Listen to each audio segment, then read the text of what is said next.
Assalamualaikum warahmatullahi wabarakatuh. Alhamdulillahirrahmanirrahim. Ashhadu an la ilaha illallah wahdahu la syarika lah waliyus salihin wa ashhadu anna sayyidana wa nabiyyana Muhammadan abduhu wa rasuluh. Semua Bapak, Ibu dan jamaah sekalian yang hadir pasti mencintai Nabi Muhammad. Saya yakin dan tidak diragukan cintaan jamaah kepada Nabi Muhammad. Tapi bukan itu yang saya harapkan, bukan itu yang saya tunggu. Yang saya harapkan bagaimana Nabi Muhammad mencintai kita. Kalau Nabi Muhammad mencintai kita, berarti ibu-ibu selamat dunia akhirat. Terjamin dapat syafaat Nabi Muhammad, terjamin husnul khatimah, terjamin menjadi ahli surga. Karena tidak mungkin Nabi Muhammad mencintai seorang ahli neraka. Tidak mungkin Nabi Muhammad mencintai seorang yang su'ul khatimah.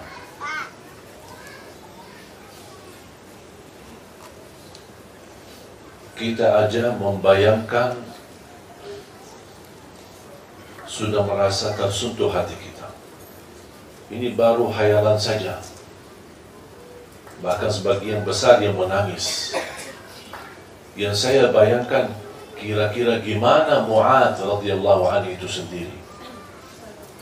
Dia bukan menghayalkan atau membayangkan. Dia langsung bertemu dan langsung mendengar dari mulutnya Nabi Muhammad SAW.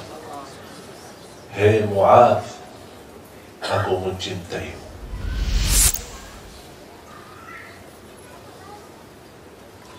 Bagi Mu'adz radhiyallahu anhu, dengan ucapan ini saya yakin dia tidak pernah merasa bergembira sebagaimana saat dia mendengar ucapan Nabi Muhammad kepadanya.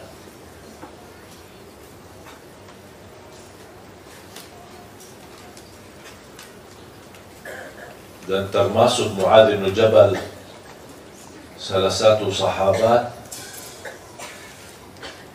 yang paling mengerti perbedaan antara halal dan haram. Sampai Rasulullah berkata, kalau ada ingin tahu perbedaan halal yang haram mana yang halal, mana yang haram, kan ialah Mu'adz radhiyallahu anhu.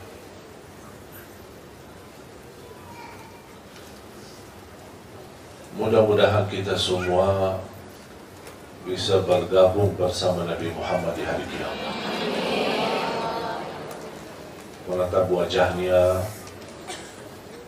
bisa kita menghantarkan orang tua bertemu dengan beliau sebagaimana yang dilakukan oleh Sayyidina Abu Bakar radhiyallahu anhu.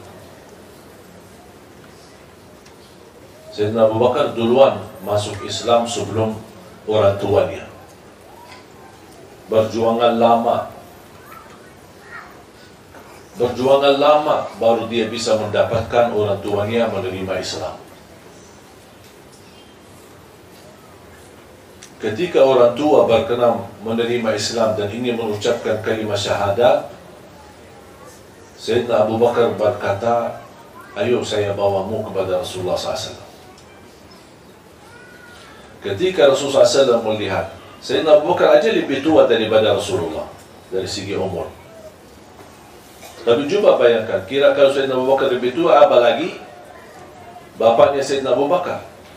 Ketika Abu Bakar radhiyallahu anhu membawa bapaknya atau orang tuanya kepada Rasulullah SAW langsung berdiri dan berkata, hei Abu Bakar, kenapa tak kasih tahu kami, biar kami yang datangi orang tuamu.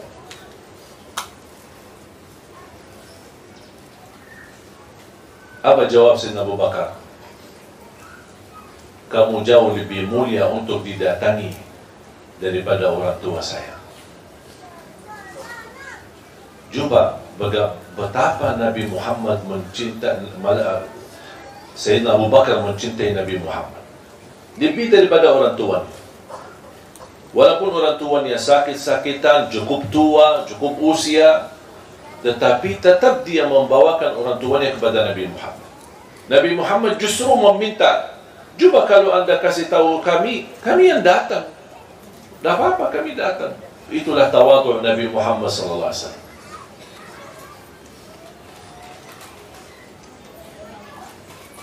Belum lagi cintaan Rasulullah SAW kepada Siti Khadijah. Jangan kepada Siti Khadijah sendiri, bermulia akhlaknya Nabi Muhammad. Bersama kawan-kawannya, teman-temannya, Siti Khadijah, Rasulullah SAW sangat luar biasa mulia akhlaknya. Demi cintaannya kepada Siti Khadijah. Sampai pernah satu saat Rasulullah SAW bersama Siti Khadijah didatangi malaikat Jibril. Rasulullah SAW berpisah sebentar, sesaat bersama malaikat Jibril. Dan malaikat Jibril berkata, itu Khadijah ya. Kata Rasulullah SAW, ya Khadijah, istriku. Sesudah Rasulullah SAW menerima wahyu, malaikat Jibril menyampaikan, mohon ya Rasulullah, titip salam aku kepada Khadijah. Malaikat Jibril kirim salam kepada Siti Khadijah. Betapa mulianya Siti Khadijah. Pertama wanita yang memperjuangkan Islam di saat pertama wahyu turun. Pertama wanita yang menghabiskan hartanya untuk menolong Islam dan menolong Rasulullah SAW. Dan sebagian ulama, bahkan sebagian besar ulama berkata, kalau bukan perjuangan Siti Khadijah, kita tidak bisa kenal Islam. Fantas dapat titipan salam dari malaikat Jibril. Rasulullah ketika mendengar ada kirim salam dari malaikat Jibril, Rasulullah SAW sendiri merasa gembira, merasa bahagia. Istriku dapat perhatian. Sampai malaikat Jibril melihat Rasulullah SAW, terlihat kegembiraannya dan kesenangannya di wajahnya. Sambil malaikat menyampaikan, senang dengan penyampaian atau titipan salam kepada Siti Khadijah. Ini ada berita lagi.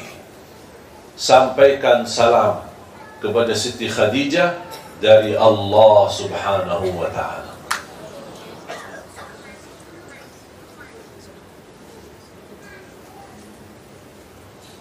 Ketika Rasulullah SAW bertemu dengan Khadijah radhiyallahu anha, dia menyampaikan ada kirim salam dari malaikat Jibril. Dia langsung bergembira, bersenang. Ini belum diucapkan ada salam dari Allah. Ini baru dari malaikat Jibril sudah dia bahagia. Kata Rasulullah SAW, ada lagi. Ada kirim atau titipan salam dari Allah untukmu. Langsung nangis Siti Khadijah. Betapa mulianya seorang yang mendampingi Rasulullah SAW.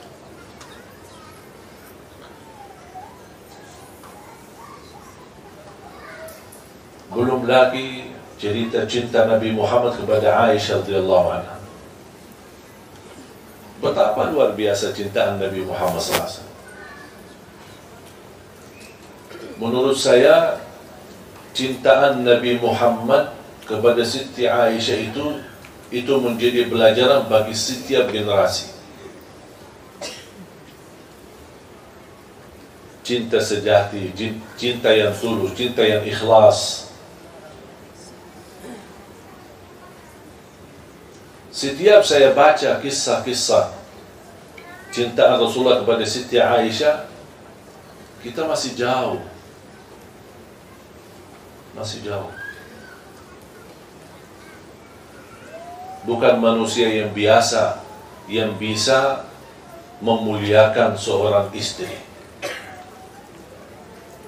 Apalagi istrinya memiliki keturunan, memiliki anak-anak. Itulah cintaan yang menantarkan kata sakinah, mawaddah, warahmah. cintaan yang abadi, cintaan yang hakiki, yang kita semua mengharapkan. Bukan hanya cintaan suami kepada isteri atau cintaan isteri kepada suami. Bahkan kita harap lebih daripada itu semua. Walaupun ini menjadi salah satu langkah kita mencintai seorang karena Allah, bukan karena kelebihannya, bukan karena hartanya, bukan karena jabatannya. Yang membuat cintaan kita hakiki adalah karena cintaan kita kepada Allah Subhanahu wa ta'ala. Aku cinta istri karena Allah, aku mencintai anak-anakku karena Allah. Itu yang membuat saya menjaga cintaan itu menjadi abadi. Sampai kita akan datang satu saat, kalau kita bisa menjaga cintaan kita semuanya karena Allah Subhanahu wa ta'ala, akan datang satu saat kita mendengar berita gembira dari Allah Subhanahu wa ta'ala. Apa berita gembira dari Allah bagi orang yang mencintai sesama karena Allah? Apa itu orang tua kita? Apa itu keturunan kita? Apa itu suami kita, istri kita? Inna Allah idza ahabba 'abdan nada malaika Jibril. Kalau Allah mencintai seorang hamba, Allah tidak mungkin bisa mencintai kita sebelum ada bukti cintaan kita, segala cintaan kita karena Allah. Istilahnya, mesti kita memiliki cintaan yang menarik perhatian. Seolah-olah kita berkata, ya Allah, lihatlah aku ini. Aku orang hamba yang mencintaimu, mencintai Rasulmu, mencintai suamiku, mencintai anakku, mencintai agama, mencintai salat, mencintai ibadah, mencintai Quran. Semua cintaan ini karenamu ya Allah. Bukan hanya ucapannya, tapi perilaku kita akan dapat balasan dari Allah. Kalau Allah mencintai seorang, Allah panggil malaikat Jibril. Ya malaikat Jibril, aku mencintai fulan bin fulan, atau fulana binti fulan. Aku mencintai dia. Cintailah dia. Malaikat Jibril ikut mencintai dia. Kalau malaikat Jibril sudah mencintai orang tersebut, dia menyampaikan kepada malaikat dan seluruh makhluk yang ada di langit. Yang kita tidak tahu berapa jumlah besarnya jumlah malaikatnya, berapa nabi-nabi dan rasul yang ada di alam yang kita tidak tahu. Malaikat ini menyampaikan,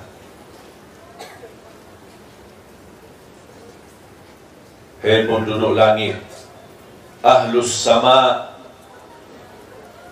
ahli langit, Allah mencintai fulan bin fulan, fulana binti fulan, dan aku mencintai mereka.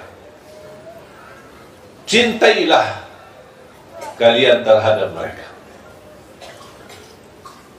Disitulah dicintai oleh semua yang ada di langit. Allah mencintainya, malaikat Jibril mencintainya, dan semua hamba-hamba Allah yang ada di langit mencintai. Selepas itu, apa yang akan terjadi?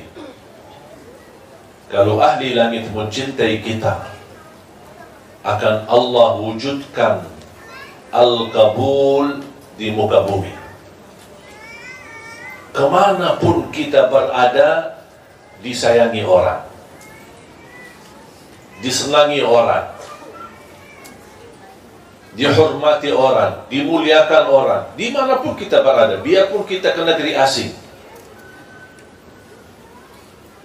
Dan kadang-kadang kita di salah satu tempat, misal lagi jalan sama keluarga, mungkin di tanah suci, lagi umrah atau haji, atau lagi di satu tempat, misal lagi jalan-jalan kemana, ada satu kejadian, tiba-tiba ada orang kita tidak kenal datang menolong kita, menurusi kita, menantarkan kita.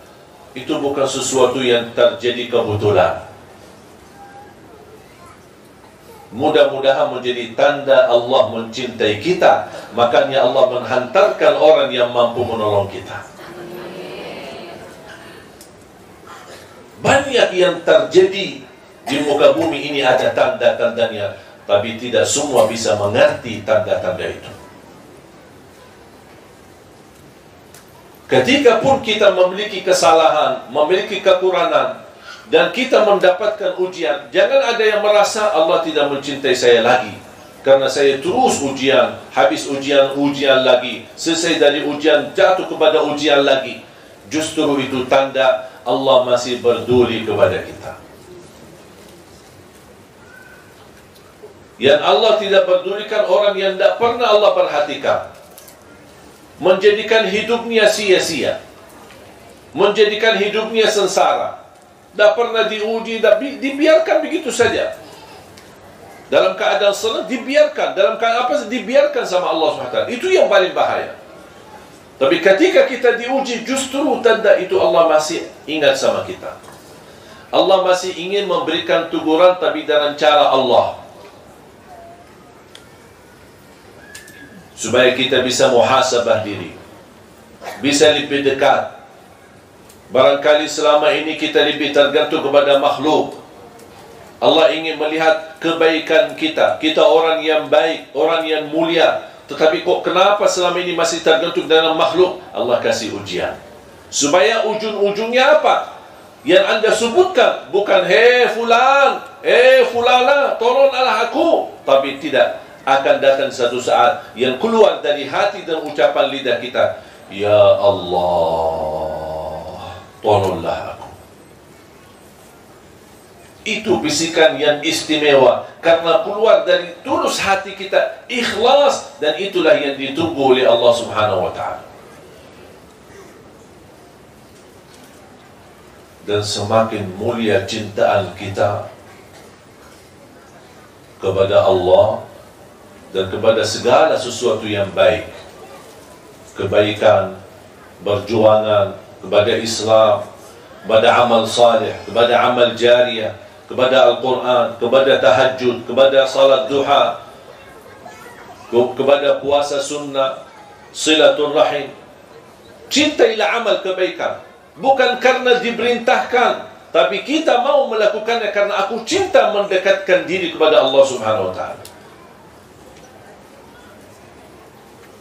Kalau kita aja dekat sama raja, atau sama orang pejabat tinggi, atau sama orang yang mulia, kita merasa berbahagia. Gimana kalau kira-kira kita menjadi orang yang dekat sama Allah?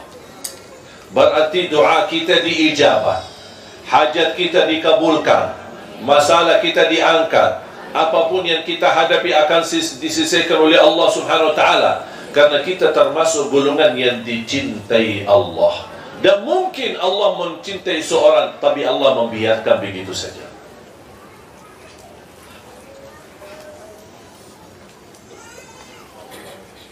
Makanya ketika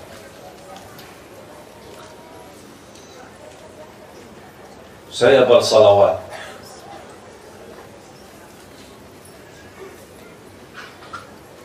kapan saja, bebas waktunya.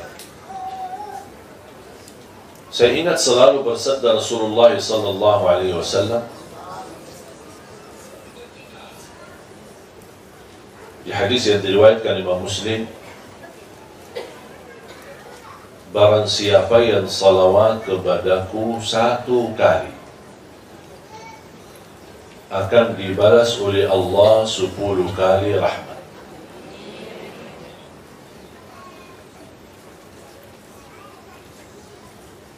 Betapa kita sangat membutuhkan rahmat dari Allah. Tahu tak rahmat? Apa? Kasih sayang. Mau gak disayangi sama Allah? Balbanialah salawat. Saya tidak menemukan amal saleh, apa itu baca Quran, apa itu tahajud, apa itu puasa, apa itu amal jariah, banyak macam-macam amal saleh kan. Saya tidak pernah menemukan amal saleh yang lebih istimewa menjaminkan kasih sayangnya Allah kepada kita berlipat ganda selain salawat kepada Nabi Muhammad. Semakin banyak salawat, semakin tercurah banyak kasih sayangnya Allah kepada kita. Belum lagi kita terjamin dapat syafaat Nabi Muhammad. Belum lagi nama kita dikenal Nabi Muhammad, khususnya malam Jumat dan hari Jumat. Semakin banyak salawat kita, karena itu permintaan Nabi Muhammad, berbanyaklah salawat kepadaku hari Jumat dan malam Jumat, karena salawat kalian malam Jumat dan hari Jumat Allah hantarkanlah kepada aku. Berarti kalau ada malaikat yang membawa salawat kita, karena begitu banyak salawat kita kepada Rasulullah, pasti Rasul kenal sama kita. Karena tidak mungkin malaikat berkata, ini salawat dari Indonesia. Pasti malaikat berkata, ya Rasulullah, ini salawat fulana binti fulan. Jadi nama kita dikenal sama Rasul. Kalau nama kita dikenal sama Rasul, jangan khawatir, nanti Rasul bakal cari kita nanti di hari kiamat. Karena dia sering mendengar nama kita. Sering. Kenapa dia sering dengar nama kita? Karena malaikat Jibril sering mendengar salawat kita, dan malaikat Jibril yang membawa nama kita kepada Rasulullah SAW.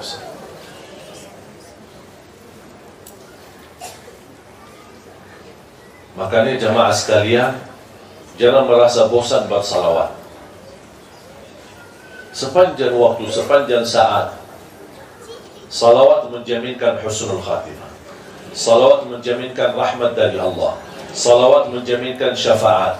Salawat menjaminkan selamat dari kematian buruk. Salawat menjaminkan selamat dari kematian mendadak. Salawat menjaminkan selamat dari kecelakaan. Salawat menjaminkan terkabul hajat kita. Salawat menjaminkan kita dekat posisi kita sama Rasulullah nanti di hari kiamat. Salawat kita semakin banyak besar pahalanya di sisi Allah. Diangkat derajat kita, dihapuskan dosa, terkabul hajat, terjamin doa kita diijabah oleh Allah Subhanahu wa taala. Dan setiap saya melakukan amalan, saya selalu rasakan ingin meniru Nabi Muhammad sallallahu alaihi wasallam. Saya berpakaian baju dalam maupun baju di luar, saya selalu gunakan tangan yang kanan dulu baru. Kenapa? Sunnah. Terus ada lagi? Karena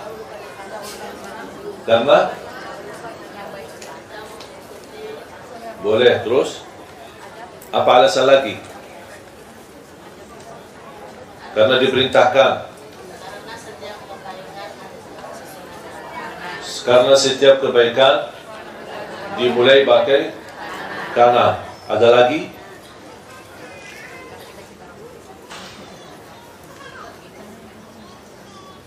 Saya harap mulai hari ini rubah pikiran itu semua. Bukan karena kanan itu sesuatu kebaikan, segala kebaikan kita mulai pakai tangan kanan. Bukan karena itu sunnah, bukan karena itu dianjurkan atau diajarkan, bukan karena itu diperintahkan, tapi jadikan kenapa saya melakukan ini, karena saya ingin meniru Nabi Muhammad. Rasakan itu. Bukan karena sunnah, bukan karena wajib, bukan karena diperintahkan, bukan karena segala sesuatu yang baik dimulai dengan tangan kanan, tapi kita mau seperti ini karena saya ingin meniru Nabi Muhammad. Kenapa saya berpakaian pakai tangan kanan dulu baru yang kiri? Saya ingin meniru Nabi Muhammad, karena Nabi Muhammad seperti itu. Kalau saya makan pakai tangan kanan, kenapa? Karena saya ingin meniru Nabi Muhammad. Kalau saya mandi, kenapa saya siram air ke sebelah kanan dulu, baru ke sebelah kiri, baru ke seluruh badan? walaupun anda di bawah syawar ketika mandi, tolong jangan langsung di atas kepalanya, tapi mulai dari biar airnya kena ke sebelah kanan, baru geser lagi ke sebelah kiri, baru seluruh badan. Kenapa saya melakukan ini? Karena Nabi ingin meniru Nabi Muhammad. Kalau saya tidur, saya letakkan berbaring ke sebelah kanan dan meletakkan tangan saya di bawah. Itu buat apa? Saya ingin meniru Nabi Muhammad SAW. Saya masuk masjid, membawa kaki yang kanan dulu, baru yang kiri. Kalau saya keluar masjid, kiri yang dulu, baru yang. Kenapa saya melakukan ini? Ingin meniru Nabi Muhammad SAW. Ingat ya, bukan karena itu sunnah, bukan karena itu dianjurkan, bukan karena itu sesuatu yang baik, atau segala sesuatu yang baik dimulai dengan kanan, tapi saya melakukan ini semua karena ingin meniru Nabi Muhammad. Kos kaki juga berarti kita bisa membawa Nabi Muhammad dalam segala aktivitas kita, walaupun hanya sebatas pakai kos kaki. Saya ingat kanan yang dulu baru yang kiri, karena saya ingin meniru Nabi Muhammad. Pakai sandal, pakai sepatunya, kanan yang dulu baru yang ingin meniru Nabi. Bahkan termasuk anak-anak kita.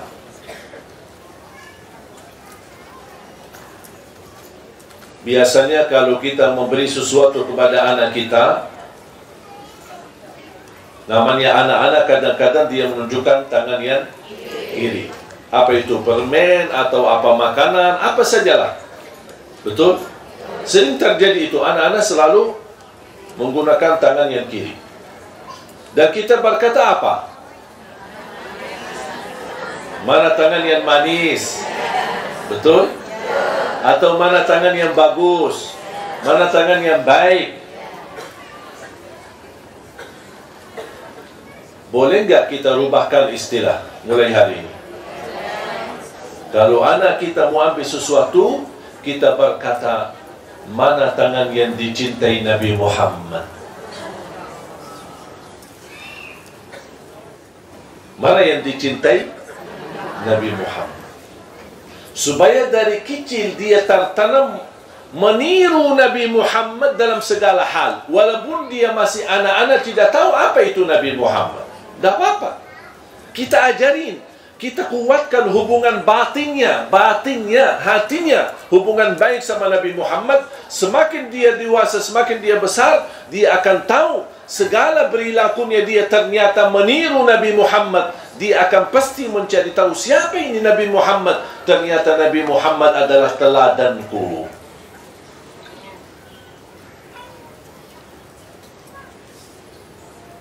Kira-kira bisa?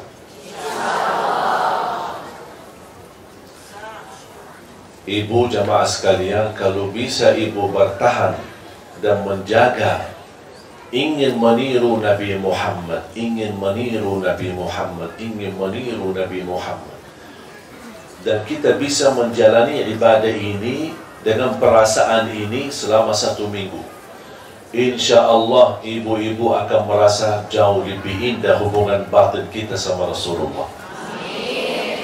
Akan terasa ketika kita bersalawat, ya Allah, selama ini saya salawat, tapi kok kali ini kok rasanya beda. Karena sudah ada ruh kita yang bersambung dengan ruh Nabi Muhammad SAW. Siapa yang tidak mau ruhnya langsung bersambung kepada Rasulullah? Siapa yang tidak mau nyawanya, batinnya, hatinya bersama Rasulullah SAW? Makanya kita wujudkan Rasulullah dalam hati kita, dalam kehidupan kita sehari-hari, kemanapun kita pergi. Apalagi melalui banyak salawat.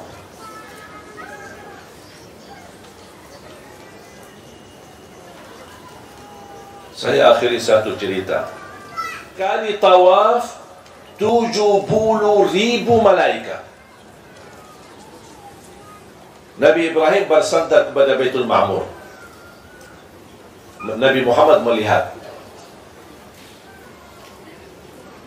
Dan setiap 70.000 malaikat selesai tawaf, bergiliran kan, ada malaikat lain. Mereka geser, malaikat 70.000 lagi malaikat baru tawaf. Yang sudah tawaf pertama menunggu gilirannya, kata Nabi Muhammad SAW, yang sudah bertawaf tidak berkesempatan lagi tawaf lagi sampai hari kiamat. Sampai hari kiamat menunggu gilirannya. Kenapa? Itu menunjukkan tanda apa? Tandanya, jangankan jutaan malaikat, miliaran malaikat yang sedang tawaf. Semuanya bertasbih, tahmid, tahlil, takbir. Disitulah malaikat Jibril hantar Nabi Muhammad SAW dan menyuruh Nabi Muhammad naik. Saya tidak bisa lanjut lagi naik. Kalau saya naik akan terbakar karena sudah berbatasan dengan cahaya Allah. Saya tidak bisa naik, kata malaikat itu. Tapi wahai Nabi Muhammad, kamu diizinkan untuk naik. Nabi Muhammad naik.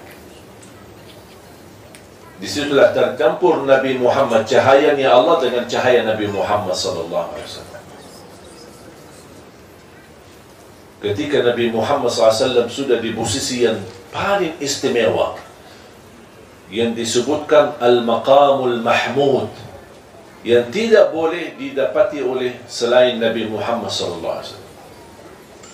Makanya Nabi Muhammad SAW minta didoakan. Coba, bukan kita aja minta Nabi Muhammad mendoakan kita, kita juga minta Nabi Muhammad mendoakan. Nabi Muhammad minta, doakan saya. Kok Nabi Muhammad minta kita doakan?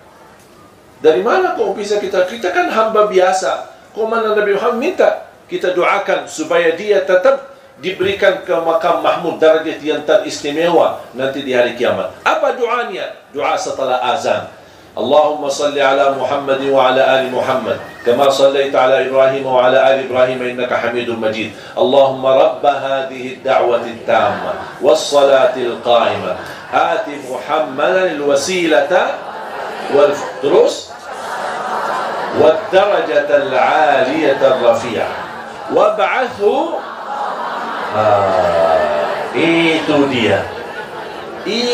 dia وابعثه مقاما محمودا الذي وعدته إنك لا تخلف الميعاد. Berarti Nabi Muhammad meminta doa kita. Makanya setiap saya dengar azan, saya tidak mau berkomunikasi kepada siapapun. Sampai istri saya sudah terbiasa, ketika mendengar azan tidak bisa diajak bicara. Sudah tahu, saya harus mendengar karena ada titipan Nabi Muhammad minta kita doakan.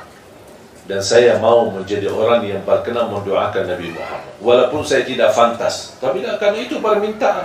Kenapa saya melakukan ini? Bukan saya merasa diri lebih baik, tetapi karena saya ingin memenuhi permintaan Nabi Muhammad SAW. Coba 5 kali kita mendoakan Nabi Muhammad. Coba kalau kita termasuk orang yang istiqamah mendoakan Nabi Muhammad setiap habis azan, kira-kira dikenal gak Nabi Muhammad? Pasti dikenal. Makanya banyak orang menganggap ini memang doa biasa, kita semua hafal. Tapi pernah nggak kita bawa perasaannya Nabi Muhammad yang minta kita doakan? Sallallahu liyal wasilah, memohon kepada Allah untuk aku wasilah. Apa itu wasilah? Wasilah itu adalah darajat yang tertinggi di sisi Allah untuk Nabi Muhammad SAW. Kan disebutkan dalam doa al-wasilata wal-fadilah.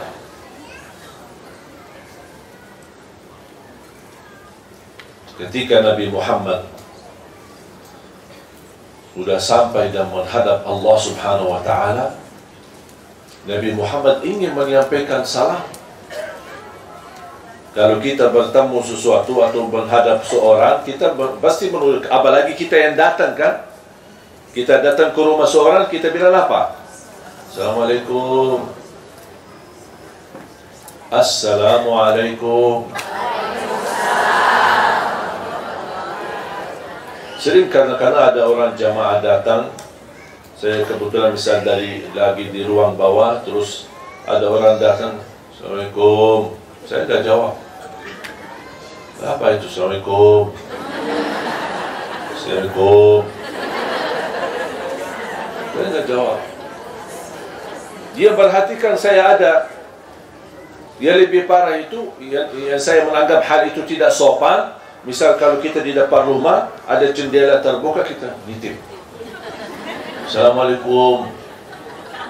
Dah jawab, padahal dia ada di sini. Kok dah jawab? Memang saya tidak jawab, karena itu tidak sopan. Itu bukan akhlak orang mukmin.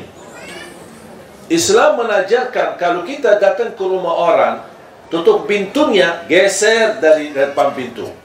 Kenapa kita geser kanan atau kiri? Karena Islam mengajarkan seandainya dia buka pintu, jangan sambil mata kita membuka aurat pintunya atau rumahnya. Makanya disuruh geser ke kanan atau kiri. Udah kita Masya Allah begitu buka pintu, ada siapa di sini? Panjang matanya. Tidak sopan itu. Juga betapa mulianya Islam. Pandangan mata di rumah orang itu kita harus jaga. Tok pintu 3 kali dan ucapan Assalamualaikum. Assalamualaikum. Anak-anak juga diajarin. Akhirnya anak Assalamualaikum. Assalamualaikum.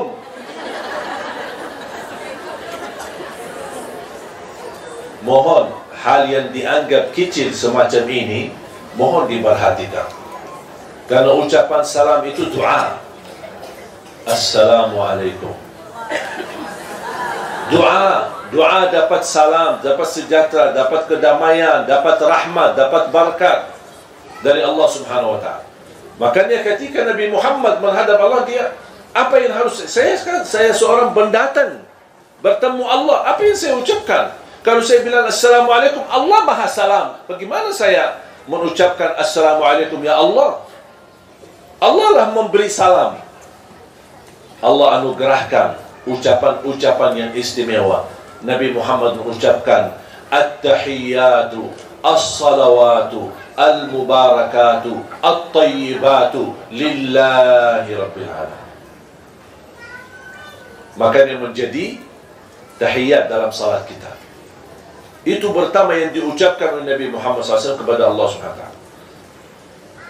Karena tidak layak Nabi Muhammad berkata, Ya Allah, Assalamualaikum. Maksudnya apa Assalamualaikum? Karena kepada kita sama manusia boleh, tapi kalau kita sama Allah tidak boleh. Karena Allah Maha memberi salam. Bagaimana kita bilang Assalam kepada Allah? Makanya Allah anugerahkan ucapan itu kepada Nabi Muhammad. At-tahiyyatu, As-salawatu, At-tayyibatu, Al-mubarakat.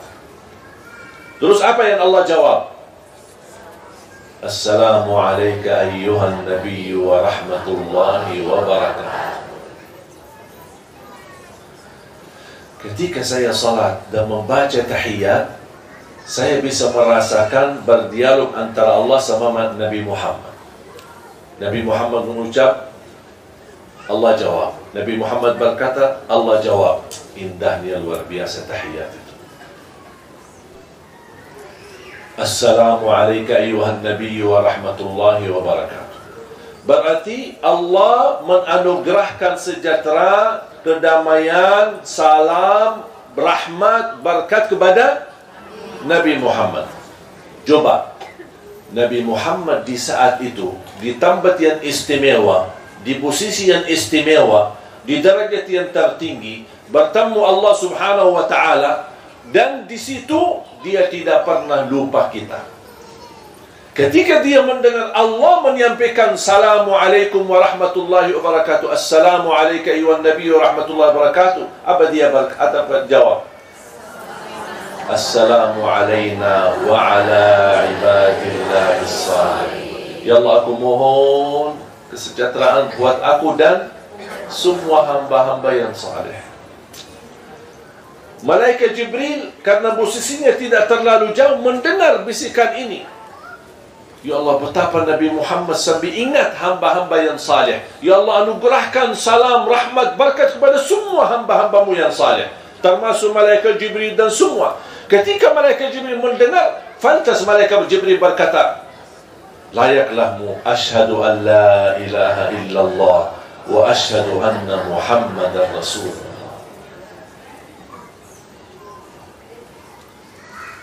Itu pertama yang dianjurkan untuk kita baca dalam salat.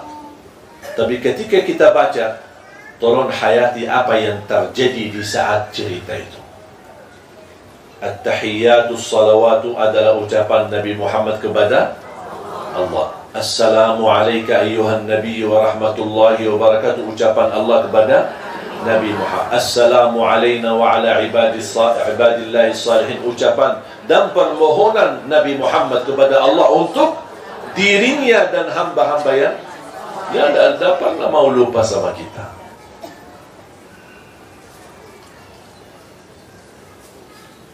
Makanya ketika turun ayat Inna Allaha wa malaikatahu yusalluna, karena pertama fardu salat ada tahiyat, tidak ada salawat, ada tahiyat sampai asyhadu an la ilaha illallah wa anna Muhammadar, yang disebutkan tahiyat awal, belum ada Allahumma salli ala Muhammad wa ala, sampai turunnya ayat Inna Allaha wa malaikatahu yusalluna ala nabi ya ayyuhalladzina amanu sallu alaihi wa sallimu.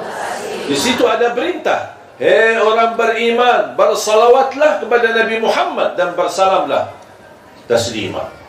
Sahabat yang mengerti bahasa Arab, mereka belum bisa mengambil kesimpulan dari makna ayat itu. Mereka datang kepada Rasul, ya Rasulullah, kami sudah tahu dan kenal salam kepadamu, assalamu alayka ayyuhan nabiy wa rahmatullahi wa barakatuh, tapi mohon maaf ya Rasulullah, bagaimana salawat kepadamu sebagaimana Allah perintahkan, ya ayyuhalladzina amanu sallu alaihi wa sallimu taslima. Nabi Muhammad berkata, katakanlah Allahumma salli ala Muhammad wa ala ali Muhammad kama sallaita ala Ibrahim wa ala ali Ibrahim wa barik ala Muhammad wa ala ali Muhammad kama barakta ala Ibrahim wa ala ali Ibrahim fil alamin innaka Hamidun.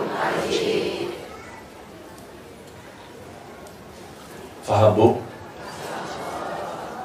Bisa kira-kira mulai hari ini kita bisa hayati tahiyat, hayati salawat, segala yang kita jalankan dan kita lakukan selalu ingin meniru Nabi Muhammad.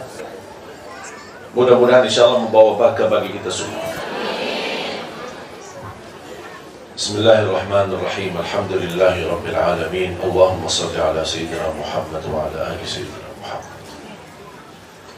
Ya Allah, anugerahkan kepada kami hidayah agar kami mampu istiqamah di atas jalan yang lurus. Hidupkanlah kami dalam keadaan iman, wafatkanlah kami dalam keadaan Islam. Kumpulkanlah kami bersama hamba-hambamu yang saleh-saleh. Akhiri hayat kami dengan husnul khatimah. Ya Allah, kami mohon, angkatlah derajat kami agar kami mampu mencintaimu setulus hati kami, mencintai agamamu, mencintai Rasulmu, mencintai Al-Quran, mencintai semua hamba-hamba yang saleh-saleh.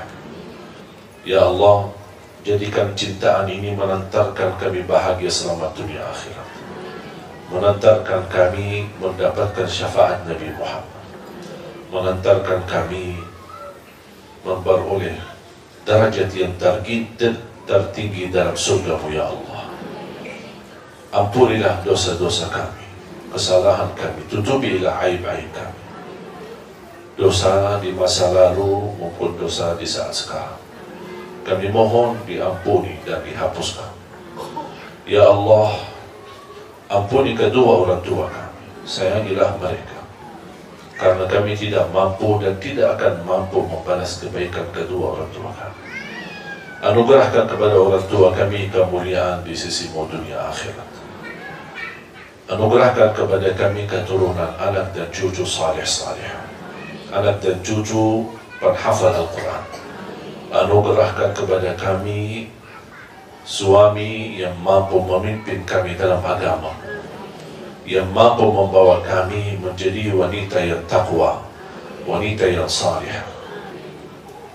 mampu menjadi imam yang bertanggung jawab. Birahmatika ya arhamar rahim. Anugerahkan ya Allah kepada kami rumah tangga sakinah, mawaddah, warahmah, bahagia selamat dunia akhirat. Ighfir lana walil muslimina wal muslimat wal mu'minina wal mu'minat al ahya'i minhum wal amwat. Jadikan pertemuan ini membawa ilmu bermanfaat bagi kami. Berikan kepada kami kemampuan istiqamah untuk mengamalkan. Ya Allah, atas izin-Mu kami bersama-sama kumpul di Masjid Bani Umar ini. Berilah kepada kami ya Allah anugerah-Mu untuk bersama-sama bertemu kembali di dalam surga-Mu ya Allah bersama Nabi Muhammad sallallahu alaihi wasallam. Rabbana taqabbal minna innaka antas samiul alim wa tub alaina innaka antat tawwabur rahim. Rabbana atina fid dunya hasanah wa fil akhirati hasanah wa qina adzaban nar. Wa sallallahu ala sayyidina wa nabiyyina Muhammadin wa ala alihi wa sahbihi wa baraka wa sallam. Walhamdulillahi rabbil alamin. Semoga bermanfaat yang sudah subscribe. Semoga diberikan kesehatan dan keberkahan. Wassalamualaikum warahmatullahi wabarakatuh.